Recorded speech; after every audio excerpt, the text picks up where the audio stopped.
ਛੋਟੇ ਛੋਟੇ ਜੇ ਕਹੀਏ ਕਿ ਰੇਹੜੀ ਵਾਲਿਆਂ ਨੂੰ ਵੀ ਮੌਕਾ ਮਿਲ ਗਿਆ ਕਿ ਜੇਕਰ ਉਹਨਾਂ ਕੋਲ ਹੁਨਰ ਚੰਗਾ ਹੈ ਤਾਂ ਉਹ ਵੀ ਹੁਣ ਇਸ ਡਿਜੀਟਲ ਪਲੇਟਫਾਰਮ ਤੇ ਆ। ਆਰਡਰ ਆ ਗਿਆ ਤੁਹਾਡੇ ਕੋਲ, ਉਹਨੂੰ ਭੁਗਤਾਉਂਗੇ ਕਿਵੇਂ? ਛੋਟਾ ਦੁਕਾਨਦਾਰ ਲਾਲਾ ਜੀ ਕਹਿੰਦੇ ਕਿ ਯਾਰ ਮੇਰੇ ਕੋਲ ਤਾਂ ਹੁਣ ਡਿਲੀਵਰੀ ਕਲਰ ਵਾਲੇ ਮੁੰਡੇ ਨਹੀਂ ਹੈ। ਟੈਕਨੋਲੋਜੀ ਦੇ ਥਰੂ ਇਸ ਚੀਜ਼ ਨੂੰ ਪੋਸੀਬਲ ਕਰ ਪਾਏ ਆ ਕਿ ਜਿੱਥੇ ਅਸੀਂ ਗ੍ਰਾਹਕਾਂ ਨੂੰ ਲੋਕਲ ਦੁਕਾਨ ਦੇ ਪ੍ਰੋਫਿਟ ਦਾ ਹਿੱਸੇਦਾਰ ਬਣਾਤਾ। ਉਹਦੇ 'ਚ ਇਨਵੈਸਟਮੈਂਟ ਕੋਈ ਨਹੀਂ ਕਿ ਤੁਸੀਂ ਉਹਦੇ ਪ੍ਰੋਫਿਟ ਦੇ ਹਿੱਸੇਦਾਰ ਬਣ ਗਏ। ਬਹੁਤ ਸਾਰੀ ਸਾਈਟਸ ਨੇ ਹੈਗੀਆਂ, ਉਹਨਾਂ ਦੇ ਵੀ ਇਹ ਕਈਆਂ ਦੇ ਸਿਸਟਮ ਕਈ ਤਰ੍ਹਾਂ ਦੇ ਪ੍ਰੋਗਰਾਮ ਚੱਲਦੇ ਨੇ, ਪਰ ਉਹਦੇ 'ਚ ਹੁੰਦਾ ਹੈ ਕਿ ਪੁਆਇੰਟ ਲੈ ਲਓ ਜੀ, ਉਹ ਪੁਆਇੰਟ ਤਾਂ ਕਿਸੇ ਖੂਹ ਖਾਤੇ ਪੈ ਜਾਂਦੇ ਨੇ, ਨਾ ਤਾਂ ਕਿਸੇ ਦੇ ਕੰਮ ਆਉਂਦੇ ਨਾ ਹੋਰ। ਉਹ 10 ਰੁਪਏ ਕਿਸੇ ਦੇ ਕੰਮ ਵੀ ਨਹੀਂ ਆਉਂਦੇ, ਉਹ ਇਸੇ ਤਰ੍ਹਾਂ ਦੇ ਨਾਲ ਫ੍ਰੀ ਵਾਊਚਰ ਚੱਲ ਜਾਂਦੇ ਨੇ। ਜਿਹੜੇ ਤੁਹਾਡੇ ਕੋਲ ਪੈਸੇ ਇਕੱਠੇ ਹੋ ਰਹੇ ਆ ਤੁਹਾਡੇ ਵਾਲਟ 'ਚ, ਉਹਨੂੰ ਤੁਸੀਂ ਅਗਲੀ ਸ਼ਾਪਿੰਗ ਲਈ ਯੂਜ਼ ਕਰ ਹੀ ਨਹੀਂ ਸਕਦੇ। ਅਸੀਂ ਇੰਟੈਂਸ਼ਨਲ ਇਹ ਰੱਖਿਆ ਕਿ ਜਿਹੜੇ ਪੈਸੇ ਇਕੱਠੇ ਹੋ ਰਹੇ ਆ ਉਹਨੂੰ ਤੁਹਾਨੂੰ ਆਪਣੇ ਬੈਂਕ 'ਚ ਹੀ ਟ੍ਰਾਂਸਫਰ ਕਰਨੇ ਪਊਗੇ। ਕੋਈ ਵੀ ਬੰਦਾ ਸ਼ੁਰੂਆਤ ਕਰਦਾ, ਬਿਜ਼ਨਸ ਖੋਲਦਾ, ਦੁਕਾਨ ਖੋਲਦਾ, ਰੇਹੜੀ ਲਾਉਂਦਾ, ਹਰੇਕ ਦਾ ਹੁੰਦਾ ਹੈ ਕਿ ਆਖਰ ਆਪਦੇ ਮੁਫਾਦ ਹੁੰਦੇ ਨੇਗੇ। ਤੁਹਾਡਾ ਵੀ ਠੀਕ ਹੈ ਕਿ ਇੱਕ ਬਿਜ਼ਨਸ ਹੈ, ਪਰ ਆਖਰ ਦੇਖਿਆ ਜਾਵੇ ਕਿ ਇਹੀ ਕਿਉਂ ਸ਼ੁਰੂ ਕਰਿਆ? ਕੋਸ਼ਿਸ਼ ਇਹ ਬਣਾਈ ਕਿ ਆਖਰਕਾਰ ਹਰ ਇੱਕ ਬੰਦਾ ਸਾਡੇ ਪਲੇਟਫਾਰਮ ਤੇ ਆਵੇ ਤੇ ਖਰੀਦਦਾਰ ਹੋਵੇ ਚਾਹੇ ਵੇਚਣ ਵਾਲਾ ਹੋਵੇ। ਅਸੀਂ ਲੋਕਲ ਬਿਜ਼ਨਸ ਨੂੰ ਪ੍ਰਮੋਟ ਕਰਦੇ ਹਾਂ ਕਿ ਲੋਕਲ ਬਿਜ਼ਨੈਸਿਸ ਨੂੰ ਪ੍ਰਮੋਟ ਕਰਦੇ ਹਾਂ ਥਰੂ ਕੰਜ਼ਿਊਮਰਸ, ਤੇ ਉਸ ਕੰਜ਼ਿਊਮਰਸ ਨੂੰ ਇਨਸੈਂਟਿਵ ਦਿੰਦੇ ਹਾਂ। ਸਤਿ ਸ਼੍ਰੀ ਅਕਾਲ। ਜਿਵੇਂ ਕਿ ਹਰ ਦਿਨ ਕਹਾਣੀਆਂ, ਸਟੋਰੀਆਂ, ਖਬਰਾਂ ਲਗਾਤਾਰ ਤੁਹਾਡੇ ਨਾਲ ਸਾਂਝੀਆਂ ਕਰਦੇ ਹਾਂ, ਤਾਂ ਉਹਨਾਂ ਦੇ ਵਿੱਚ ਬਹੁਤ ਸਾਰਿਆਂ ਦੇ ਵਿੱਚ ਜੇ ਦੇਖਿਆ ਜਾਵੇ ਕਈਆਂ 'ਚ ਤਾਂ ਸਿੱਖਣ ਵਾਲੀਆਂ ਚੀਜ਼ਾਂ ਹੁੰਦੀਆਂ ਨੇ, ਕਈਆਂ ਖੈਰ ਦੇਖਣ ਵਾਲੀਆਂ ਹੁੰਦੀਆਂ ਨੇਗੀਆਂ, ਤਾਂ ਆਖਰਕਾਰ ਲੋਕ ਉਹ ਚੀਜ਼ਾਂ ਨੂੰ ਵੱਧ ਤੋਂ ਵੱਧ ਇੱਕ ਦੂਜੇ ਨਾਲ ਪਹੁੰਚਾਉਂਦੇ ਨੇ। ਖੈਰ ਅੱਜ ਜਿਹੜੀ ਗੱਲ ਕਰਨ ਲੱਗਿਆ ਇੱਕ ਨਿਊ ਆਈਡੀਆ ਤੇ। ਆਈਡੀਆ ਥੋੜਾ ਤੁਹਾਨੂੰ ਲੱਗੂਗਾ ਕਿ ਮਿਲਦਾ ਜੁਲਦਾ ਹੈ, ਪਰ ਆਖਰਕਾਰ ਲੋਕ ਜੇ ਕਹੀਏ ਕਿ ਰਿਸਕ ਚੱਕਦੇ ਨੇ, ਚੀਜ਼ਾਂ ਬਣਾਉਂਦੇ ਨੇ, ਤੇ ਉਸੇ ਤਰ੍ਹਾਂ ਦੀ ਇੱਕ ਵੈਬਸਾਈਟ ਤੇ ਇੱਕ ਕਹਿ ਸਕਦੇ ਆ ਵੀ ਐਪਲੀਕੇਸ਼ਨ ਇਸ ਤਰ੍ਹਾਂ ਦੀ ਤਿਆਰ ਕਰੀ ਆ ਚੰਡੀਗੜ੍ਹ ਦੇ ਵਿੱਚ ਆ। ਤੇ ਚੰਡੀਗੜ੍ਹ ਦੇ ਵਿੱਚ ਤੁਹਾਨੂੰ ਦਿਖਾ ਦਿੰਦੇ ਆ ਬਾਏ ਲੋਕਲ ਕਰਕੇ, buylocal.com ਇਹ ਸ਼ੁਰੂ ਕੀਤੀ ਹੈ। ਆਮ ਵਰਗੀ ਸਾਈਟ ਆ, ਕੋਈ ਖਾਸ ਨਹੀਂ, ਖਾਸੀਅਤ ਤੁਹਾਨੂੰ ਬਾਅਦ 'ਚ ਦੱਸਾਂਗੇ ਕੀ ਕੁਝ ਹੈ। ਪ੍ਰੋਡਕਟਸ ਖਰੀਦਣੇ ਨੇ ਤੁਸੀਂ, ਜਿਹੜੀਆਂ ਚੀਜ਼ਾਂ ਆਮ ਰੋਜ਼ਮर्रा ਦੀ ਜ਼ਿੰਦਗੀ 'ਚ ਆਪਾਂ ਬਿਗ ਬਾਜ਼ਾਰ ਜਾਂ ਹੋਰ ਕਈ ਨਾਮੀ ਸਾਈਟਸ ਤੇ ਜਾ ਕੇ ਖਰੀਦਦੇ ਹਾਂ, ਉਸੇ ਤਰ੍ਹਾਂ ਦੇ ਨਾਲ ਇਹ ਦੇਖਿਆ ਜਾਵੇ ਇਹਨਾਂ ਤੇ ਚੀਜ਼ਾਂ ਅਵੇਲੇਬਲ ਨੇ। ਪਰ ਇਹਦੇ ਵਿੱਚ ਜੇ ਦੇਖਿਆ ਜਾਵੇ ਛੋਟੀ ਤੋਂ ਛੋਟੀ ਜੇ ਕਹੀਏ ਕਿ ਸਾਡੇ ਗੁਆਂਢ ਦੇ ਵਿੱਚ ਆਖਰ ਕਿਹੜਾ ਕੋਈ ਵਧੀਆ, ਕਿਉਂਕਿ ਜੇ ਕੋਈ ਨਵਾਂ ਆਉਂਦਾ ਹੈ ਜਾਂ ਫਿਰ ਨਵੀਆਂ ਲੱਗ ਜਾਂਦੀਆਂ ਨੇ, ਛੋਟੀ ਕੋਈ ਸ਼ਾਪਸ ਖੁੱਲ੍ਹ ਜਾਂਦੀਆਂ ਨੇ, ਤਾਂ ਵਧੀਆ ਉੱਥੇ ਦੁਕਾਨਦਾਰ ਕਿਹੜਾ, ਵਧੀਆ ਉੱਥੇ ਖਾਣ ਪੀਣ ਵਾਲਾ ਕਿਹੜਾ, ਤੇ ਚੰਗਾ ਉੱਥੇ ਮੈਡੀਕਲ ਸਟੋਰ ਕਿਹੜਾ। ਤਾਂ ਇਹ ਸਾਰੀਆਂ ਚੀਜ਼ਾਂ ਦੇਖਣ ਵਾਸਤੇ ਹੁਣ ਲੋਕ ਛੋਟੀ ਚੀਜ਼ ਨੂੰ ਗੂਗਲ ਕਰਦੇ ਨੇ। ਉਹਨਾਂ ਦੇ ਵਿੱਚ ਹੀ ਦੇਖਿਆ ਜਾਵੇ ਤਾਂ ਇਹ ਵੈਬਸਾਈਟ ਹੈ ਜਿਹੜੀ ਤਿਆਰ ਕਰੀ ਆ ਗੌਰਵ ਸਾਡੇ ਨਾਲ ਨੇ, ਤੇ ਗੌਰਵ ਹੋਰਾਂ ਨੇ ਤਿਆਰ ਕਰਨ ਤੋਂ ਬਾਅਦ ਜੇ ਕਿਹਾ ਜਾਵੇ ਮੋਟੇ ਜਿਹਾ ਤੁਹਾਨੂੰ ਦੱਸਦਾ ਨਾ ਵੀ ਕੋਈ ਵੀ ਸਮਾਨ ਖਰੀਦੋਗੇ ਡਿਟੇਲ ਤੁਹਾਨੂੰ ਦੇਵਾਂਗੇ ਹੁਣ ਨਾਲ, ਪਰ ਨਾਲ ਤੁਸੀਂ ਪੈਸੇ ਵੀ ਕਮਾ ਸਕਦੇ ਹੋ। ਇਹ ਚੀਜ਼ ਹੈ, ਇਹ ਕੋਈ ਉਹ ਮੈਸੇਜ ਨਹੀਂ ਹੈਗੇ ਤੁਸੀਂ ਦੇਖਦੇ ਹੋ WhatsApp ਗਰੁੱਪਾਂ ਦੇ ਵਿੱਚ ਮੈਸੇਜ ਬਹੁਤ ਆ ਜਾਂਦੇ ਨੇ ਵੀ ਇੱਥੇ ਲਿੰਕ ਤੇ ਕਲਿੱਕ ਕਰੋ ਤੁਹਾਨੂੰ ਆਹ ਮਿਲ ਜੂਗਾ। ਮਿਲਦਾ ਤਾਂ ਕੁਝ ਹੁੰਦਾ ਨਹੀਂ, ਖੈਰ ਉਹ ਬਸ ਇੱਕ ਫੇਕ ਜਿਹਾ ਮੈਸੇਜ ਹੁੰਦਾ। ਲੋਕ ਅੱਗੇ ਫਿਰ ਸ਼ੇਅਰ ਕਈ ਕਰੀ ਜਾਂਦੇ ਨੇ, ਜਿਨ੍ਹਾਂ ਨੂੰ ਪਤਾ ਨਹੀਂ ਲੱਗਦਾ ਸ਼ੇਅਰ ਕਈ ਹਟ ਜਾਂਦੇ ਨੇ। ਖੈਰ ਇਹਦੇ ਵਿੱਚ ਕੀ ਚੀਜ਼ਾਂ ਨਵੀਆਂ ਨੇ। ਛੋਟੇ ਜੇ ਕਹੀਏ ਕਿ ਰੇਹੜੀ ਵਾਲਿਆਂ ਨੂੰ ਵੀ ਮੌਕਾ ਮਿਲ ਗਿਆ ਕਿ ਜੇਕਰ ਉਹਨਾਂ ਕੋਲ ਹੁਨਰ ਚੰਗਾ ਹੈ, ਕੋਈ ਜ਼ਰੂਰੀ ਨਹੀਂ ਹੁੰਦਾ ਵੀ ਦੁਕਾਨ ਵੱਡੀ ਪਾ ਸਕੇ, ਤਾਂ ਉਹ ਵੀ ਹੁਣ ਇਸ ਡਿਜੀਟਲ ਪਲੇਟਫਾਰਮ ਤੇ ਆ। ਗੌਰਵ ਸਾਡੇ ਨਾਲ ਨੇ, ਗੌਰਵ ਨਾਲ ਗੱਲ ਕਰ ਰਹੇ ਹਾਂ। ਗੌਰਵ ਜੀ, ਆਈਡੀਆ ਕਿੱਥੋਂ ਆਇਆ ਕਿ ਆਖਰ ਇਸ ਤਰ੍ਹਾਂ ਦੇ ਨਾਲ ਤਿਆਰ ਕਰੀ ਜਾਵੇ? ਕਿਉਂਕਿ ਵੈਬਸਾਈਟਸ ਤਾਂ ਬਹੁਤ ਸਾਰੀਆਂ ਹੈਗੀਆਂ ਨੇ, ਆਪਣੇ ਕੋਈ ਆਊਗਾ ਖਾਸ ਤਾਂ ਆਪਣੇ 'ਚ ਕੋਈ ਖਾਸੀਅਤ ਹੋਊ ਤਾਂ ਕਰਕੇ। ਅਸੀਂ ਜੀ ਇਹ ਚੀਜ਼ ਨੂੰ ਨੋਟਿਸ ਕੀਤਾ ਕਿ ਅਸੀਂ ਐਜ਼ ਪਰ ਜਿਹੜੀ ਵਰਲਡ ਬੈਂਕ ਦੀ ਰਿਪੋਰਟ ਹੈ ਕਿ ਉਹਨੂੰ ਦੇਖਿਆ ਜਾਏ ਨਾ ਕਿ ਜਿਹੜੀ ਮੈਜੋਰਿਟੀ ਆਫ ਸ਼ਾਪਿੰਗ ਕਰ ਰਹੇ ਆ ਲੋਕ, ਉਹ ਆਪਣੇ ਰਿਟੇਲ ਆਊਟਲੈਟਸ ਤੋਂ ਹੀ ਕਰ ਰਹੇ। ਕਿ ਆਪਾਂ ਨੂੰ ਲੱਗਦਾ ਕਿ ਸਾਰੀ ਚੀਜ਼ਾਂ Amazon, Flipkart ਤੇ ਸ਼ਿਫਟ ਹੋ ਗਈਆਂ, but that is only 4% of the total ਜਿਹੜੀ ਰਿਟੇਲ ਤੇ ਸ਼ਾਪਿੰਗ ਹੋ ਰਹੀ ਹੈ। ਕਿ ਜਿਹੜੀ ਇੰਡਸਟਰੀ, ਰਿਟੇਲ ਇੰਡਸਟਰੀ ਦੀ ਬੈਕਬੋਨ ਹੈ, ਉਹ ਸਾਡੇ ਛੋਟੇ ਦੁਕਾਨਦਾਰ ਜਿਹੜੇ ਸਾਡੇ ਨੇਬਰਹੁੱਡ 'ਚ ਸਾਡੇ ਆਸ-ਪਾਸ ਦੇ ਛੋਟੇ ਦੁਕਾਨਦਾਰ है, बेशक वो ग्रोसरी दे हैं, फ्रूट वेजिटेबल्स दे हैं, सलून्स हैं, टेकअवेज हैं, जिन्ने भी छोटे दुकानदार होंगे हैं, यही साडी इकोनॉमी नू रिटेल दी जे इकोनॉमी दी गल करिए तो they are the backbone of industry की उन्हां दे सिर ते ही पूरी इंडस्ट्री चल रही है। तो साडा जिहड़ा फोकस एरिया है कि उन्हें बड़े e commerce player, structured e commerce player नाल यह किते पिछे छुटते जा रहे हैं। तो हुण असी जिहड़ा एक टैक्नोलॉजी प्लेटफॉर्म बिल्ट किया जिथे कि असी ਟੈਕਨੋਲੋਜੀ ਦੀ ਹੈਲਪ ਨਾਲ 2 ਬਟਨ ਦਬਾਉਣ ਨਾਲ, ਚਾਹੇ ਤੁਹਾਨੂੰ ਟੈਕਨੋਲੋਜੀ ਦੀ ਨੌਲੇਜ ਹੈ ਚਾਹੇ ਨਹੀਂ ਹੈ, ਤੁਸੀਂ ਸਿਰਫ 2 ਬਟਨ ਪ੍ਰੈਸ ਕਰੋਗੇ ਤੇ ਕੋਈ ਵੀ ਛੋਟੇ ਤੋਂ ਛੋਟੀ ਦੁਕਾਨ ਤੋਂ ਲੈ ਕੇ ਬੜੇ ਤੋਂ ਬੜਾ ਬਿਜ਼ਨਸ ਇੱਕ ਡਿਜੀਟਲ ਆਈਡੈਂਟਿਟੀ ਆਪਣੀ ਕ੍ਰੀਏਟ ਕਰ ਸਕਦਾ ਹੈ, ਜਿੱਥੇ ਉਹਦਾ ਫੁੱਲ ਫਲੈਜਡ ਈ-ਕਮਰਸ ਸਟੋਰ ਵਿਦ ਸਾਰੇ ਪ੍ਰੋਡਕਟਸ ਤੇ ਵਿਦ ਆਪਣੇ ਤੁਹਾਡੇ ਪੇਮੈਂਟ ਗੇਟਵੇ ਕਿ ਆਨਲਾਈਨ ਕਸਟਮਰ ਪੇਮੈਂਟ ਕਰ ਸਕਦਾ। ਪਲੱਸ ਅਸੀਂ ਥਰਡ ਪਾਰਟੀ ਲੌਜਿਸਟਿਕ ਕੰਪਨੀਜ਼ ਨੂੰ ਵੀ ਇੰਟੀਗ੍ਰੇਟ ਕੀਤਾ ਕਿ ਹੁਣ ਜੇ ਆਰਡਰ ਆ ਗਿਆ ਤੁਹਾਡੇ ਕੋਲ, ਉਹਨੂੰ ਭੁਗਤਾਉਂਗੇ ਕਿਵੇਂ? ਛੋਟਾ ਦੁਕਾਨਦਾਰ ਲਾਲਾ ਜੀ ਕਹਿੰਦੇ ਕਿ ਯਾਰ ਮੇਰੇ ਕੋਲ ਤਾਂ ਹੁਣ ਡਿਲੀਵਰੀ ਕਲਰ ਵਾਲੇ ਮੁੰਡੇ ਨਹੀਂ ਹੈ, ਤਾਂ ਡਿਲੀਵਰੀ ਲਈ ਵੀ ਅਸੀਂ ਥਰਡ ਪਾਰਟੀ ਦੇ ਲੌਜਿਸਟਿਕ ਕੰਪਨੀਆਂ ਨੂੰ ਇੰਟੀਗ੍ਰੇਟ ਕੀਤਾ ਕਿ ਤੁਹਾਡੇ ਕੋਲ ਜੇ ਆਰਡਰ ਆਇਆ ਪੈਰਲਲ 'ਚ ਉਹਨਾਂ ਕੋਲ ਆਰਡਰ ਦੀ ਇਨਫੋਰਮੇਸ਼ਨ ਜਾਂਦੀ ਹੈ, ਆਰਡਰ ਪਿਕ ਹੁੰਦਾ, ਡਿਲੀਵਰ ਹੋ ਜਾਂਦਾ, ਬੈਂਕ ਅਕਾਊਂਟ 'ਚ ਲਾਲਾ ਜੀ ਦੇ ਪੈਸਾ ਟ੍ਰਾਂਸਫਰ ਹੋ ਜਾਂਦਾ। ਤਾਂ ਇਸ ਤਰੀਕੇ ਦਾ ਇੱਕ ਸਮੂਥ ਪਲੇਟਫਾਰਮ ਬਣਾਇਆ ਜਿੱਥੇ ਕਿ ਛੋਟੇ ਬਿਜ਼ਨਸਿਸ ਨੂੰ ਵੀ ਆਪਣੀ ਇੱਕ ਖੁਦ ਦੀ ਆਈਡੈਂਟਿਟੀ ਮਿਲ ਪਾਵੇ। ਤਾਂ ਮਤਲਬ ਇਸ ਤਰੀਕੇ ਦੀ ਸਾਡਾ ਇਹ ਹੈ। ਅਮੂਮਨ ਤੌਰ ਤੇ ਦੇਖੀਏ ਪਹਿਲਾਂ ਵੀ ਬਹੁਤ ਸਾਰੇ ਲੋਕਾਂ ਨਾਲ ਗੱਲਾਂ ਕਰੀਆਂ ਨੇਗੀਆਂ ਇਸ ਤਰ੍ਹਾਂ ਦੇ ਦੇਖਦੇ ਹਾਂ ਪਲੇਟਫਾਰਮਸ, ਹਾਲਾਂਕਿ ਹਰ ਇੱਕ ਦੇ ਵਿੱਚ ਕੋਈ ਨਾ ਕੋਈ ਅਲੱਗ ਖਾਸੀਅਤ ਜ਼ਰੂਰ ਹੁੰਦੀ ਆ। ਹੁਣ ਜਿਵੇਂ ਤੁਸੀਂ ਛੋਟੇ ਦੁਕਾਨਦਾਰ, ਛੋਟੇ ਜੇ ਕਿਹਾ ਜਾਵੇ ਕਿ ਬਿਲਕੁਲ ਕੋਈ ਬੂਥ ਵੀ ਤੇ ਵੀ ਹੈਗਾ, ਉਹ ਵੀ ਤੁਸੀਂ ਰਜਿਸਟਰ ਕਰ ਲਿਆ। ਹੁਣ ਉਹਨਾਂ ਦੇ ਵਿੱਚ ਦੇਖਿਆ ਜਾਵੇ ਮੇਨ ਮੁੱਖ ਤੌਰ ਤੇ ਆ ਜਾਂਦਾ ਵੀ ਕਹਿਣ ਨੂੰ ਆ ਜਾਂਦੀਆਂ ਇਹ ਚੀਜ਼ਾਂ, ਉਹ ਲੋਕ ਤੁਹਾਡੇ ਨਾਲ ਜੁੜ ਸਕਦੇ ਨੇ, ਤੇ ਦੂਸਰਾ ਮੈਂ ਖਰੀਦਦਾਰ ਆ, ਤਾਂ ਮੈਂ ਖਰੀਦਦਾਰ ਆ, ਜੇ ਉਹਨੂੰ ਵੀ ਆਖਰਕਾਰ ਚੰਗੀ ਕੁਆਲਿਟੀ ਮਿਲੂਗੀ। ਇਹ ਚੀਜ਼ਾਂ ਨੂੰ ਤੁਸੀਂ ਕਿਤੇ ਨਾ ਕਿਤੇ ਉਹ ਕਰਿਆ? ਇਸ ਚੀਜ਼ ਲਈ ਕੀ ਹੈ ਕਿ ਹੁਣ ਤੁਹਾਡਾ ਸਵਾਲ ਬਿਲਕੁਲ ਸਹੀ ਹੈ ਕਿ ਹੁਣ ਐਜ਼ ਅ ਕੰਜ਼ਿਊਮਰ ਜੇ ਅਸੀਂ ਗ੍ਰਾਹਕ ਦੀ ਪੁਆਇੰਟ ਆਫ ਵਿਊ ਨਾਲ ਸੋਚੀਏ ਤਾਂ ਗ੍ਰਾਹਕ ਕੋਲ 100 ਤਰ੍ਹਾਂ ਦੀ ਆਪਸ਼ਨ ਹੈ। ਉਹ ਕਹਿੰਦੇ ਯਾਰ ਮੈਂ ਤੁਹਾਡੇ ਲੋਕਲ ਦੁਕਾਨਦਾਰ ਜਾਂ ਮੈਂ ਆਪਣੇ ਲੋਕਲ ਦੁਕਾਨਦਾਰ ਤੋਂ ਕਿਉਂ ਖਰੀਦਾਂ, ਕਿ ਮੈਨੂੰ ਕੀ ਉਹਦੇ 'ਚ ਫਾਇਦਾ ਹੈ। ਤਾਂ ਹਰ ਇਨਸਾਨ ਜੋ ਹੈ, ਕੁਝ ਅਸੀਂ ਬੜੇ ਮਟੀਰੀਅਲਿਸਟਿਕ ਹੋ ਗਏ ਕਿ ਸਾਨੂੰ ਕੁਝ ਫਾਇਦਾ ਨਾ ਦਿਖੇ ਤਾਂ ਬੇਸ਼ੱਕ ਸਾਡੇ ਫਾਇਦਾ ਦਾ ਹੀ ਸੌਦਾ ਹੋਵੇ, ਸਾਡੇ ਦਿਮਾਗ 'ਚ 100 ਨੈਗੇਟਿਵ ਖਿਆਲ ਆਉਂਦੇ ਕਿ ਮੈਂ ਇੱਦਾਂ ਦਾ ਕਿਉਂ ਕਰਾਂ। ਤਾਂ ਇਸ ਚੀਜ਼ ਨੂੰ ਕਰਨ ਲਈ ਕਿ ਕੰਜ਼ਿਊਮਰ ਲਈ ਵੀ ਮੋਟੀਵੇਸ਼ਨ ਰਹੇ ਕਿ ਉਹ ਆਪਣੇ ਲੋਕਲ ਦੁਕਾਨਦਾਰਾਂ ਤੋਂ ਸ਼ਾਪਿੰਗ ਕਰੇ। ਅਸੀਂ ਕਈ ਤਰੀਕੇ ਦੇ ਉਹਨਾਂ ਨੂੰ ਗਿਫਟ ਦਿੰਦੇ ਹਾਂ। ਪਲੱਸ ਇਹਦਾ ਜੋ ਸਭ ਤੋਂ USP ਹੈ ਕਿ ਅਸੀਂ ਉਹਨਾਂ ਨੂੰ ਇੱਕ ਪੈਸਿਵ ਅਰਨਿੰਗ ਕਰਨ ਦੀ ਓਪਰਚੁਨਿਟੀ ਦਿੰਦੇ ਹਾਂ ਕਿ ਅਸੀਂ ਗ੍ਰਾਹਕ ਨੂੰ ਲੋਕਲ ਦੁਕਾਨਦਾਰ ਦਾ ਪਾਰਟਨਰ ਬਣਾ ਦਿੰਦੇ ਹਾਂ, ਕਿ ਅਸੀਂ ਉਹਨਾਂ ਦੀ ਪਾਰਟਨਰਸ਼ਿਪ ਕਰਾ ਦਿੰਦੇ ਹਾਂ। ਹੁਣ ਦੁਕਾਨਦਾਰ ਕਹਿੰਦਾ ਕਿ ਯਾਰ ਜੋ ਚੀਜ਼ਾਂ ਮੈਂ ਆਪਣੇ ਮਾਰਕੀਟਿੰਗ ਤੇ ਖਰਚ ਕਰਨੀ ਸੀ, ਮੈਂ ਅਖਬਾਰ 'ਚ ਪੈਂਫਲੇਟ ਪਵਾਉਂਦਾ, ਸੋਸ਼ਲ ਮੀਡੀਆ ਤੇ ਐਡ ਚਲਾਉਂਦਾ, ਮੈਂ ਕੁਝ ਸਰਟਨ ਅਮਾਊਂਟ ਆਫ ਪੈਸਾ ਖਰਚ ਕਰਨਾ ਸੀਗਾ ਆਪਣੀ ਐਡਵਰਟਾਈਜ਼ਿੰਗ ਲਈ। ਹੁਣ ਤੁਸੀਂ ਐਜ਼ ਅ ਗ੍ਰਾਹਕ ਮੇਰੀ ਐਡਵਰਟਾਈਜ਼ਿੰਗ ਕਰੋ ਤੇ ਮੈਂ ਤੁਹਾਨੂੰ ਪੇ ਕਰੂੰਗਾ। ਤਾਂ ਅਸੀਂ ਟੈਕਨੋਲੋਜੀ ਦੇ ਥਰੂ ਇਸ ਚੀਜ਼ ਨੂੰ ਪੋਸੀਬਲ ਕਰ ਪਾਏ ਹਾਂ ਕਿ ਜਿੱਥੇ ਅਸੀਂ ਗ੍ਰਾਹਕਾਂ ਨੂੰ ਲੋਕਲ ਦੁਕਾਨ ਦੇ ਪ੍ਰੋਫਿਟ ਦਾ ਹਿੱਸੇਦਾਰ ਬਣਾਤਾ, ਕਿ ਉਹਦੇ 'ਚ ਇਨਵੈਸਟਮੈਂਟ ਕੋਈ ਨਹੀਂ, ਕਿ ਤੁਸੀਂ ਉਹਦੇ ਪ੍ਰੋਫਿਟ ਦੇ ਹਿੱਸੇਦਾਰ ਬਣ ਗਏ। ਤਾਂ ਇਸ ਤਰੀਕੇ ਇੱਕ ਕਮਿਊਨਿਟੀਜ਼ ਬਿਲਟ ਕਰਦੇ ਹਾਂ ਅਸੀਂ। ਮਤਲਬ ਸਪੋਜ਼ ਕਰੋ ਕਿ ਮੈਂ ਕੋਈ ਖਰੀਦਦਾਰੀ ਕਰੀ ਆ ਤਾਂ ਮੇਰੇ ਨਾਲ ਜੇ 3 ਮੇਰੇ ਦੋਸਤ ਹੋਰ, ਕਿਉਂਕਿ ਅਮੂਮਨ ਤੌਰ ਤੇ ਲੋਕ ਚੱਲ ਜਾਂਦੇ ਨੇਗੇ, ਆਪਾਂ ਕਹਿੰਦੇ ਆ ਵੀ ਚਲੋ ਘਰ ਦਾ ਸਮਾਨ ਲੈਣਾ 3 ਜਣੇ ਹੋਰ ਨਾਲ ਚੱਲ ਜਾਂਦੇ ਨੇ। ਹੁਣ ਜੇ ਥਰੂ ਜੇ ਕਿਹਾ ਜਾਵੇ buylocal.com ਦੇ ਜਾਂਦੇ ਨੇ ਤਾਂ ਉਹਦੇ ਵਿੱਚ ਇਹ ਹੈ ਕਿ ਮੇਰੇ ਨਾਲ 3 ਜਣੇ ਗਏ, ਜੇ ਉਹਨਾਂ ਨੇ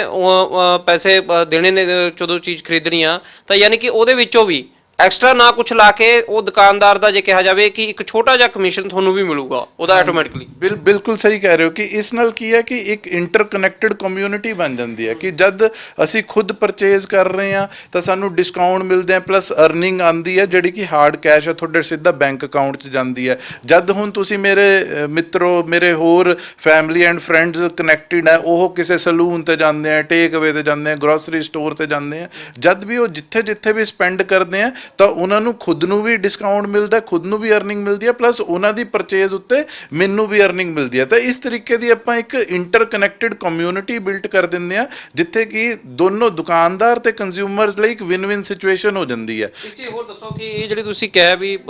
ਪੈਸਾ ਮਿਲ ਜਾਂਦਾ, ਬਹੁਤ ਸਾਰੀ ਸਾਈਟਸ ਨੇ ਹੈਗੀਆਂ, ਉਹਨਾਂ ਦੇ ਵੀ ਇਹ ਕਈਆਂ ਦੇ ਸਿਸਟਮ ਕਈ ਤਰ੍ਹਾਂ ਦੇ ਪ੍ਰੋਗਰਾਮ ਚੱਲਦੇ ਨੇ, ਪਰ ਉਹਦੇ 'ਚ ਹੁੰਦਾ ਹੈ ਕਿ ਪੁਆਇੰਟ ਲੈ ਲਓ ਜੀ, ਉਹ ਪੁਆਇੰਟ ਤਾਂ ਕਿਸੇ ਖੂਹ ਖਾਤੇ ਪੈ ਜਾਂਦੇ ਨੇ, ਨਾ ਤਾਂ ਕਿਸੇ ਦੇ ਕੰਮ ਆਉਂਦੇ, ਨਾ ਹੋਰ। ਉਹ 10 ਪੁਆਇੰਟ ਇਕੱਠੇ ਹੋ ਗਏ, ਉਹ 10 ਰੁਪਏ ਲਾ ਲਓ, ਜੇ ਚਲੋ ਉਹਨਾਂ ਦੀ ਇੱਕ ਤਰ੍ਹਾਂ ਦੀ ਕਰੰਸੀ ਬਣਾ ਲਈ ਆ ਉਹਨਾਂ ਨੇ, ਉਹ 10 ਰੁਪਏ ਕਿਸੇ ਦੇ ਕੰਮ ਵੀ ਨਹੀਂ ਆਉਂਦੇ, ਉਹ ਇਸੇ ਤਰ੍ਹਾਂ ਦੇ ਨਾਲ ਫ੍ਰੀ ਵਾਊਚਰ ਚੱਲ ਜਾਂਦੇ ਨੇ। ਜਿਵੇਂ ਕਿ ਆਨਲਾਈਨ ਕਈ ਪੇਡ, ਜਿਵੇਂ ਹੁਣ ਪੈਸੇ ਦਿੰਨੇ ਆਪਾਂ, ਮੋਬਾਈਲ ਪੇ ਹੋ ਗਿਆ, ਗੂਗਲ ਪੇ ਹੋ ਗਿਆ, ਬਥੇਰੀਆਂ ਇਸ ਤਰ੍ਹਾਂ ਦੀਆਂ ਨੇ, ਉਹ ਪੁਆਇੰਟ ਤਾਂ ਦੇ ਦਿੰਦੇ ਨੇ ਬਟ ਉਹ ਕੰਮ ਕਿਸੇ ਦੇ ਨਹੀਂ ਆਉਂਦੇ, ਕਿਉਂਕਿ ਜੇ ਉਹ ਬਹੁਤ ਵੱਡੀ ਸ਼ਾਪਿੰਗ ਕਰਨਗੇ ਤਾਂ ਕੰਮ ਆ ਜਾਣਗੇ, ਜਿਹਨੇ ਕਰਨੀ 10 ਰੁਪਏ ਦੀ ਉਹ ਕੀ ਕਮਾਊਗਾ। ਤੇ ਤੁਹਾਡੇ ਵਾਲੀ ਦੇ ਵਿੱਚ ਪੁਆਇੰਟ ਰੱਖੇ ਨੇ ਜਾਂ ਪੈਸੇ ਸੱਚੇ ਹੋਏ ਆ ਵੀ ਹਾਰਡ ਕੈਸ਼ ਹੀ ਜਾਊਗਾ ਅਗਲੇ ਕੋਲ? ਇਸ 'ਚ ਅਸੀਂ ਸਪੈਸ਼ਲੀ ਇਹੀ ਵਾਲੇ ਪੁਆਇੰਟ ਨੂੰ ਐਡਰੈਸ ਕਰਦੇ ਹੋਏ ਅਸੀਂ ਸਪੈਸ਼ਲੀ ਇਹ ਰੱਖਿਆ ਕਿ ਜਿਹੜੇ ਤੁਹਾਡੇ ਕੋਲ ਪੈਸੇ ਇਕੱਠੇ ਹੋ ਰਹੇ ਆ ਤੁਹਾਡੇ ਵਾਲਟ 'ਚ, ਉਹਨੂੰ ਤੁਸੀਂ ਅਗਲੀ ਸ਼ਾਪਿੰਗ ਲਈ ਯੂਜ਼ ਕਰ ਹੀ ਨਹੀਂ ਸਕਦੇ। ਅਸੀਂ ਇੰਟੈਂਸ਼ਨਲ ਇਹ ਰੱਖਿਆ ਕਿ ਜਿਹੜੇ ਪੈਸੇ ਇਕੱਠੇ ਹੋ ਰਹੇ ਆ ਉਹਨੂੰ ਤੁਹਾਨੂੰ ਆਪਣੇ ਬੈਂਕ 'ਚ ਹੀ ਟ੍ਰਾਂਸਫਰ ਕਰਨੇ ਪਊਗੇ, ਮਤਲਬ ਕਿ ਤੁਸੀਂ ਉਹਨੂੰ ਖਰਚ ਨਹੀਂ ਸਕਦੇ, ਤਾਂ ਕਿ ਲੋਕਾਂ ਨੂੰ ਇੱਕ ਮਹਿਸੂਸ ਹੋਵੇ ਕਿ ਅੱਛਾ ਇੱਥੇ ਇੱਕ ਤੁਹਾਡੀ ਰੀਅਲ ਪਾਰਟਨਰਸ਼ਿਪ, ਜਿੱਥੇ ਕਿ ਤੁਹਾਨੂੰ ਰੀਅਲ ਹਾਰਡ ਕੈਸ਼ ਅਰਨਿੰਗ ਆ ਰਹੀ ਹੈ। ਕਿ ਜੇ ਤੁਸੀਂ ਇੱਕ ਆਪਣੇ ਲੋਕਲ ਦੁਕਾਨਦਾਰਾਂ ਨੂੰ ਪ੍ਰਮੋਟ ਕਰ ਰਹੇ ਹੋ, ਉਹਦੇ ਲਫ਼ਜ਼ 'ਚ ਤੁਹਾਨੂੰ ਆਪਣਾ ਬੈਂਕ 'ਚ ਇਹ ਦਿਖਦਾ ਕਿ ਯਾਰ ਇਹ ਪੈਸਾ ਜਿਹੜਾ ਮੇਰੇ ਅਕਾਊਂਟ 'ਚ ਆਇਆ ਹੈ ਇਹ ਇਸ ਕਰਕੇ ਆਇਆ ਕਿਉਂਕਿ ਮੈਂ ਆਪਣੇ ਖੁਦ ਵੀ ਸ਼ਾਪਿੰਗ ਲੋਕਲ ਦੁਕਾਨਾਂ ਤੋਂ ਕੀਤੀ, ਪਲੱਸ ਮੈਂ ਆਪਣੇ ਰਿਸ਼ਤੇਦਾਰਾਂ, ਫਰੈਂਡਸ ਐਂਡ ਫੈਮਿਲੀ ਨੂੰ ਇਨਕਰੇਜ ਕੀਤਾ ਲੋਕਲ ਦੁਕਾਨਾਂ ਤੋਂ ਸ਼ਾਪਿੰਗ ਕਰਨ ਲਈ। ਜੀ ਦੱਸੋ ਕਿ ਇਹ ਜਿਵੇਂ ਹੁਣ ਸਪੋਜ਼ ਕਰੋ ਤੁਸੀਂ ਸ਼ੁਰੂ ਕਰੀ ਹੈਗਾ, ਸਟਾਰਟਅਪ ਹੈਗਾ ਤੁਹਾਡਾ, ਚੰਡੀਗੜ੍ਹ ਤਾਂ ਤੁਸੀਂ ਕਰ ਲਿਆ ਹੈਗਾ, ਜੇਕਰ ਕੋਈ ਬਾਹਰਲਾ ਦੁਕਾਨਦਾਰ ਜਾਂ ਬਾਹਰਲਾ ਗ੍ਰਾਹਕ ਕੋਈ ਜੁੜਨਾ ਚਾਹੁੰਦਾ ਤਾਂ ਉਹ ਰਜਿਸਟਰ ਕਰਦੇ ਹੋ ਜਾਂ ਸਿਰਫ ਇਹ ਇੱਕ ਦਾਇਰਾ ਬਣਾਇਆ ਕਿ ਇੱਥੇ ਇੱਥੇ ਤੇ ਹੀ ਹੈ? ਨਹੀਂ, ਇਸ ਟਾਈਮ ਅਸੀਂ ਮੋਰ ਦੈਨ 50 ਸ਼ਹਿਰਾਂ 'ਚ ਆਪਰੇਟ ਕਰ ਰਹੇ ਹਾਂ। ਕਿ ਅਸੀਂ ਆਪਣੀ ਕੈਂਪੇਨ ਜੋ ਡਿਜੀਟਲ ਕੈਂਪੇਨ ਹੈ ਤਾਂ ਅਸੀਂ 50 ਤੋਂ ਜ਼ਿਆਦਾ ਸ਼ਹਿਰਾਂ ਤੋਂ ਅੱਜ ਦੇ ਦਿਨ 'ਚ ਸਾਡੇ ਕੋਲ 4000 ਤੋਂ ਜ਼ਿਆਦਾ ਜਿਹੜੇ ਸ਼ਾਪਸ ਰਜਿਸਟਰਡ ਹੈ ਵੇਰੀਅਸ ਕੈਟਾਗਰੀਜ਼। ਤਾਂ ਅਸੀਂ ਜਿੰਨੇ ਵੀ ਕੈਟਾਗਰੀਜ਼ ਹੋ ਗਈ, ਜਿਵੇਂ ਸਲੂਨਸ ਹੋ ਗਏ, ਟੇਕ ਅਵੇ, ਗਰੋਸਰੀ, ਜਿੱਥੇ ਵੀ ਆਪਾਂ ਕੰਜ਼ਿਊਮਰ ਆਪਣਾ ਪੈਸਾ ਖਰਚਦਾ ਤਾਂ ਹਰ ਤਰੀਕੇ ਦੇ, ਬੇਸ਼ੱਕ ਉਹ ਘਰ ਤੋਂ ਸਲੂਨ ਸਰਵਿਸਿਜ਼ ਦੇਣ ਵਾਲੀ ਲੇਡੀਜ਼ ਹੋਣ, ਹੁਣ ਸਾਡੇ ਪਲੇਟਫਾਰਮ ਤੇ ਘਰ ਤੋਂ ਜਿਹੜੀ ਲੇਡੀਜ਼ ਆਪਣੀ ਪਿੰਨੀਆਂ, ਲੱਡੂ ਇੱਦਾਂ ਦੇ ਮਤਲਬ ਛੋਟੇ ਤੋਂ ਛੋਟੇ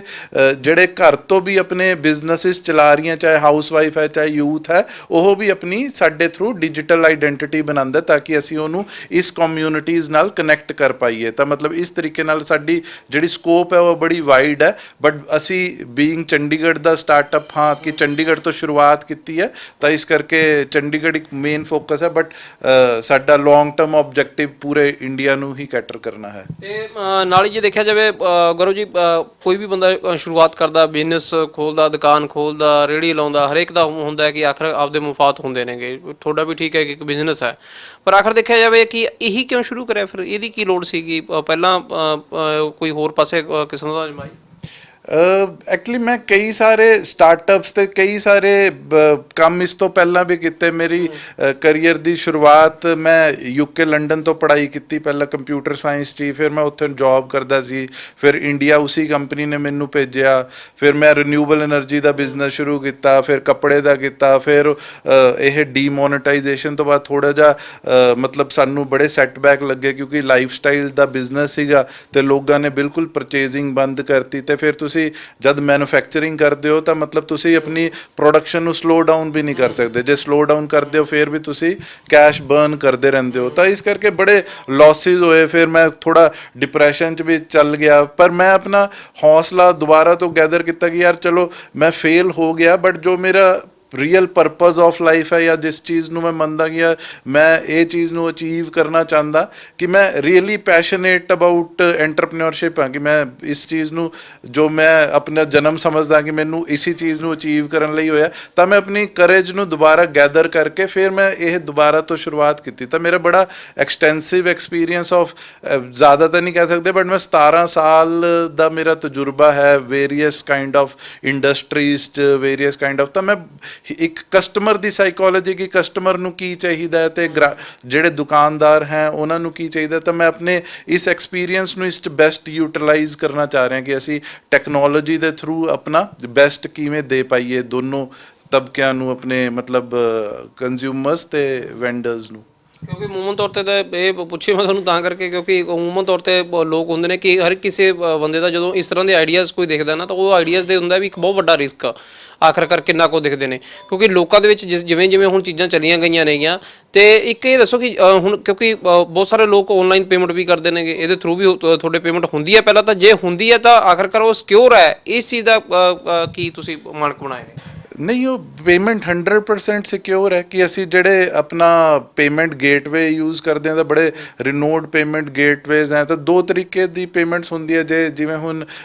ਰਿਸਕ ਨਹੀਂ ਲੈਂਦੇ ਇਸ ਕੰਮ ਤੇ। ਹਾਂਜੀ, ਤਾਂ ਮਤਲਬ ਜੇ ਦੋ ਤਰੀਕੇ ਦੇ, ਜ਼ਿਆਦਾਤਰ ਜਿਵੇਂ ਹਿੰਦੁਸਤਾਨ ਦੀ ਮਾਰਕੀਟ ਕੈਸ਼ ਔਨ ਡਿਲੀਵਰੀ ਤੇ ਕੰਮ ਕਰਦੀ ਹੈ ਕਿ ਲੋਕ ਆਰਡਰ ਕਰਦੇ ਆ ਬਟ ਉਹ ਪੇਮੈਂਟ ਜਦ ਉਹਨਾਂ ਕੋਲ ਸਮਾਨ ਪਹੁੰਚ ਜਾਂਦਾ ਤਾਂ ਉਹ ਸਾਡੇ ਡਿਲੀਵਰੀ ਬॉय ਜਦ ਡਿਲੀਵਰੀ ਕਰਨਗੇ ਜਾਂ ਬੰਦੇ ਨੇ ਦੁਕਾਨ ਤੇ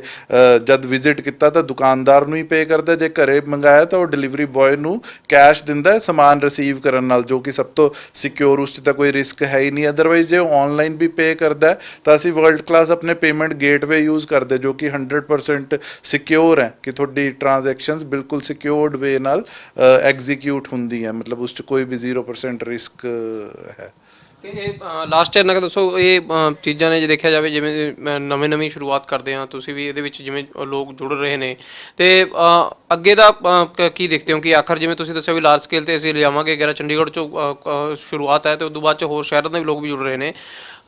ਕੋਈ ਅਜਿਹਾ ਟੱਕਰਿਆ ਕਿਉਂਕਿ ਜਿੰਨੇ ਛੋਟੇ ਲੈਵਲ ਤੇ ਤੁਸੀਂ ਪਹੁੰਚੇ ਹੋਗੇ, ਕਿ ਕਹਿਣ ਦਾ ਮਤਲਬ ਕਿ ਛੋਟੇ ਬੂਥ ਵਾਲਿਆਂ ਨੂੰ ਵੀ ਤੁਸੀਂ ਉਹ ਕਰਿਆ, ਉਹ ਲੋਕਾਂ ਦੇ ਕੋਲੇ ਜੇ ਦੇਖਿਆ ਜਾਵੇ ਵੱਡੀ ਵੈਬਸਾਈਟਸ ਦੇ ਕਈ ਵਾਰ ਮਾਨਕੀ ਪੂਰੇ ਨਹੀਂ ਹੁੰਦੇ, ਅਗਲਾ ਕਹਿੰਦਾ ਜੀ ਆਹ ਚੀਜ਼ਾਂ ਲਿਆਓ, ਉਹ ਰਜਿਸਟਰ ਦਾ ਕਰਨ ਲੱਗਦਾ, ਫਿਰ ਅੱਧ 'ਚ ਹੀ ਛੱਡ ਕੇ ਭੱਜ ਜਾਂਦਾ। ਕੋਸ਼ਿਸ਼ ਇਹ ਬਣਾਈ ਕਿ ਆਖਰਕਾਰ ਹਰ ਇੱਕ ਬੰਦਾ ਸਾਡੇ ਪਲੇਟਫਾਰਮ ਤੇ ਆਵੇ ਤੇ ਖਰੀਦਦਾਰ ਹੋਵੇ ਚਾਹੇ ਵੇਚਣ ਵਾਲਾ ਹੋਵੇ। ਬਿਲਕੁਲ, ਅਸੀਂ ਜਿਵੇਂ ਇੱਕ ਗੂਗਲ ਆਪਰੇਟ ਕਰਦਾ, ਗੂਗਲ ਕੀ ਕਰਦਾ ਕਿ ਬਿਜ਼ਨਸਿਸ ਨੂੰ ਆਇਡੈਂਟੀਫਾਈ ਕਰਦਾ, ਤਾਂ ਸਿਮਿਲਰ ਵੇ 'ਚ ਅਸੀਂ ਕੀ ਹਾਂ ਕਿ ਸਾਡੀ ਸਭ ਤੋਂ ਪਹਿਲਾਂ ਐਜ਼ ਅ ਕੰਜ਼ਿਊਮਰ ਜੇ ਗੱਲ ਕਰੀਏ, ਉਹ ਤੁਹਾਡੀ ਲੋਕੇਸ਼ਨ ਨੂੰ ਡਿਟੈਕਟ ਕਰਦਾ। ਜਿਵੇਂ ਹੁਣ ਆਪਾਂ ਜੇ ਇੱਥੇ ਬੈਠੇ ਹਾਂ, ਉਹ ਸਾਡੀ ਲੋਕੇਸ਼ਨ ਡਿਟੈਕਟ ਕਰਕੇ ਜਿਹੜੀ ਵੀ ਕੈਟਾਗਰੀ 'ਚ ਅਸੀਂ ਦੁਕਾਨਾਂ ਲੱਭ ਰਹੇ ਹਾਂ ਤਾਂ ਉਸ ਨੂੰ ਆਇਡੈਂਟੀਫਾਈ ਕਰਕੇ ਦੱਸੂਗਾ ਕਿ ਅੱਛਾ ਤੁਹਾਡੇ ਆਸ-ਪਾਸ ਗਰੋਸਰੀ ਸਟੋਰਸ ਕਿਹੜੇ ਹੈ, ਤੁਹਾਡੇ ਆਸ-ਪਾਸ ਸਲੂਨ ਕਿਹੜੇ ਹੈ, ਜਾਂ ਉਸ ਤਰੀਕੇ। ਤੇ ਫਿਰ ਤੁਸੀਂ ਉਸ ਨੂੰ ਜੇ ਪ੍ਰੋਡਕਟ ਨੂੰ ਆਨਲਾਈਨ ਆਰਡਰ ਕਰਨਾ ਚਾਹੁੰਦੇ ਹੋ ਤਾਂ ਆਨਲਾਈਨ ਕਰ ਸਕਦੇ ਹੋ, ਅਦਰਵਾਈਜ਼ ਤੁਸੀਂ ਵਿਜ਼ਿਟ ਕਰ ਸਕਦੇ ਹੋ, ਤੇ ਸਟਿਲ ਤੁਸੀਂ ਇੱਕ ਕਮਿਊਨਿਟੀ ਦਾ ਜੋ ਬੈਨੀਫਿਟਸ ਹੈ ਤੁਹਾਨੂੰ, ਚਾਹੇ ਉਹ ਰਿਵਾਰਡਸ ਐਂਡ ਰੈਕਗਨੀਸ਼ਨ ਹੈ, ਪਲੱਸ ਤੁਹਾਨੂੰ ਜਿਹੜੀ ਪੇਮੈਂਟਸ ਆਉਣੀ ਹੈ, ਉਹਦੀ ਅਰਨਿੰਗ ਆਉਣੀ ਹੈ, ਉਹਦਾ ਹਿੱਸਾ ਬਣ ਕੇ ਰਹਿੰਦੇ ਹੋ। ਤਾਂ ਸਾਡਾ ਕੀ ਹੈ ਕਿ ਅਸੀਂ ਲੋਕਲ ਬਿਜ਼ਨਸ ਨੂੰ ਪ੍ਰਮੋਟ ਕਰਦੇ ਹਾਂ, ਕਿ ਲੋਕਲ ਬਿਜ਼ਨਸਿਸ ਨੂੰ ਪ੍ਰਮੋਟ ਕਰਦੇ ਹਾਂ ਥਰੂ ਕੰਜ਼ਿਊਮਰਸ, ਤੇ ਉਸ ਕੰਜ਼ਿਊਮਰਸ ਨੂੰ ਇਨਸੈਂਟਿਵ ਦਿੰਦੇ ਹਾਂ। ਤਾਂ ਇਸ ਤਰੀਕੇ ਮਤਲਬ ਕੋਈ ਇਸ 'ਚ ਡਾਕੂਮੈਂਟੇਸ਼ਨ ਜਾਂ ਉਸ ਦੀ ਕੰਪਲਿਕੇਸ਼ਨ ਨਹੀਂ ਹੈ, ਕਿ ਹਰ ਛੋਟੇ ਤੋਂ ਛੋਟਾ ਰੇੜੀ ਲਗਾਉਣ ਵਾਲੇ ਤੋਂ ਲੈ ਕੇ ਬੜੇ ਤੋਂ ਬੜਾ ਬਿਜ਼ਨਸ, ਚਾਹੇ ਉਹ ਹਯਾਤ ਹੋਵੇ ਚਾਹੇ ਕੋਈ ਹੋਰ ਹੋਵੇ, ਤਾਂ ਮਤਲਬ ਐਵਰੀਵਨ ਇਜ਼ ਆਵਰ ਕਸਟਮਰ, ਸਾਡਾ ਪੋਟੈਂਸ਼ੀਅਲ ਕਸਟਮਰ ਹੈਗਾ। ਹਾਂਜੀ, ਬਿਲਕੁਲ, ਇਹ ਸਾਰੀਆਂ ਚੀਜ਼ਾਂ ਹੁੰਦੀਆਂ ਨੇ ਕਿ ਆਖਿਰਕਾਰ ਦੇਖੋ ਤੁਸੀਂ ਸਮਾਂ ਜਿਵੇਂ ਬਦਲ ਰਿਹਾ ਤਾਂ ਲੱਗਦਾ ਕਿ ਲੋਕ ਕਿਸੇ ਦਿਨ ਹੋਇਆ ਇਹ ਕਰੂਗਾ, ਬੰਦਾ ਸੋਚਿਆ ਕਰੂਗਾ, ਉਦੋਂ ਬਾਅਦ 'ਚ ਚੀਜ਼ ਤੁਹਾਡੇ ਘਰੇ ਫੜਾ ਜਾਇਆ ਕਰੂ। ਖੈਰ ਹਾਸੇ ਦੀ ਨਹੀਂ, ਕਿਉਂਕਿ ਟੈਕਨੋਲੋਜੀ ਜਿਹੜੇ ਹਿਸਾਬ ਦੇ ਨਾਲ ਵੱਧਦੀ ਜਾ ਰਹੀ ਹੈ ਤੇ ਉਸੇ ਤਰ੍ਹਾਂ ਦੇ ਨਾਲ ਸਿਸਟਮ ਨੇ। ਖੈਰ ਗੁਰਵਰ ਨੇ ਸ਼ੁਰੂ ਕਰੀ ਹੈ ਚੀਜ਼, ਤੇ ਉਹਦੇ ਵਿੱਚ ਆਖਿਰਕਾਰ ਤੁਸੀਂ ਵੀ ਖੈਰ ਵਰਤ ਕੇ ਵੀ ਦੇਖਿਓ, ਤੇ ਫਿਰ ਬਾਅਦ 'ਚ ਦੱਸਿਓ ਵੀ ਕਿ ਸਹੀ ਮਾਇਨੇ 'ਚ ਜੋ ਗੱਲਾਂ ਕਹੀਆਂ ਉਹ ਸਹੀ ਨਹੀਂ ਗੀਆਂ। ਪਰ ਇੰਨਾ ਜ਼ਰੂਰ ਹੈ, ਉਹ ਕਹਿੰਦੇ ਕਿ ਆਖਿਰਕਾਰ ਜਿਸ ਤਰ੍ਹਾਂ ਦੇ ਨਾਲ ਸਾਡੇ 10 ਮਿੱਤਰ ਕੋਈ ਚੀਜ਼ ਲੈਣ ਜਾਂਦੇ ਨੇ ਤਾਂ ਉਹਦੇ 'ਚ ਜੇਕਰ ਤੁਹਾਨੂੰ ਨਾ ਕਿ ਕੋਈ ਐਕਸਟਰਾ ਤੌਰ ਤੇ ਬਲਕਿ ਉਹਨਾਂ ਨੇ ਵੀ ਪੇ ਕਰਨਾ ਹੈ, ਉਹਦੇ ਵਿੱਚ ਤੁਹਾਨੂੰ ਕਮਾਈ ਹੁੰਦੀ ਹੈ, ਤਾਂ ਤੁਸੀਂ ਇੱਕ ਕਮਾਈ ਦਾ ਜ਼ਰੀਆ ਵੀ ਆਪਦਾ ਬਣਾ ਸਕਦੇ ਹੋ ਜੇਕਰ ਸੀਰੀਅਸ ਢੰਗ ਦੇ ਨਾਲ ਬੰਦਾ ਅੱਗੇ ਚੱਲਦਾ, ਨਹੀਂ ਫਿਰ ਚੀਜ਼ ਤਾਂ ਤੁਹਾਨੂੰ ਸਸਤੀ ਮਿਲ ਹੀ ਜਾਣੀ ਹੈ। Senior video journalist Kamal Nath, missing Daily Post Punjabi, Chandigarh.